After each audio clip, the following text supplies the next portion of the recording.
ভাইরা আমার, বিপদে আছি, আল্লাহ চাইলে বিপদ দূর করতে পারবে, বিশ্বাস আছে না নাই?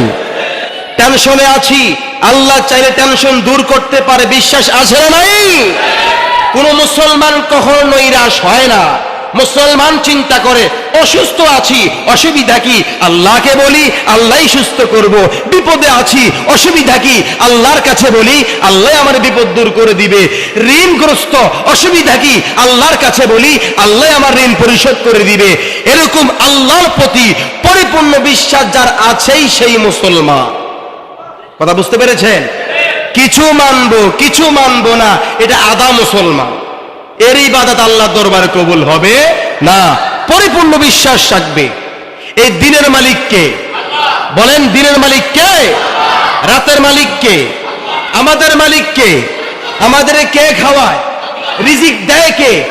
সব কিছু আল্লাহর হুকুমে হয়, এটাই মুসলমানের বিশ্বাস। কথা বলেন ঠিক কিনা?